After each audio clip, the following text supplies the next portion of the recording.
Ito ang sunog sa Barangay San Jose, Pasiglahan Village. So, palengke po, sa palengke. Harap po ito ng Primark, ayan, at saka McDo. Ayan. Ito yung McDo, ito yung Primark po, so, Pure Gold. Ayan. So ito po yung sunog, ito yung palengke, yan dyan. Yung makikita po natin sa camera. Yan po mismo ang palengke.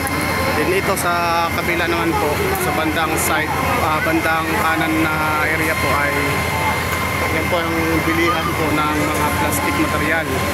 Like ng timba, mga hanger, plastic, labo, mga ganun po. Nabibili dyan sa area na yan, yung nasusunog. At mga tila, dyan po yung mga damitan.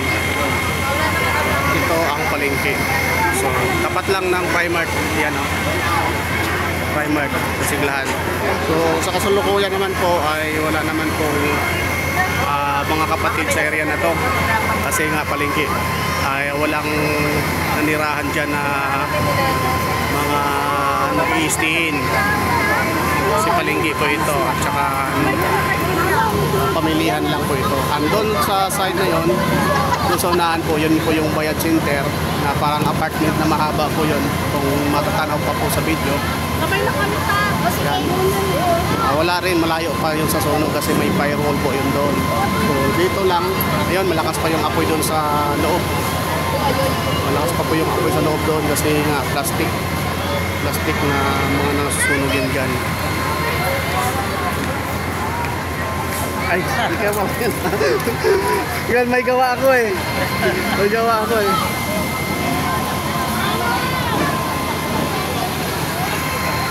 Then marami naman pong bumbero pero hindi pa po siya talaga totally fire out kasi ayun,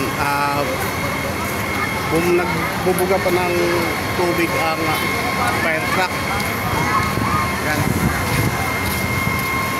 So yun, mausok po dito ngayon. Ang maamoy mo ay plastic.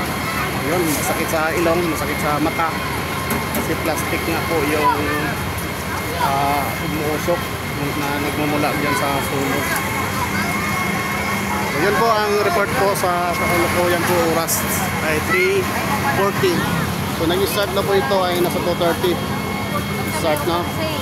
May napagtanungan tayo pero hindi po officialist ng dito lang sa security ng security ng Primark.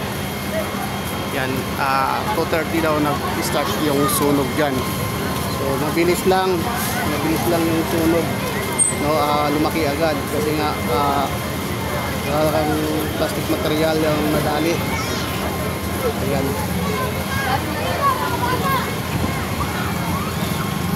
So hanggang dito muna po ang report. Mamaya kung may update pa kasi may pasok po ako, may ginagawa po. Kumuha lang po ako ng video po report. Salamat po sa Diyos.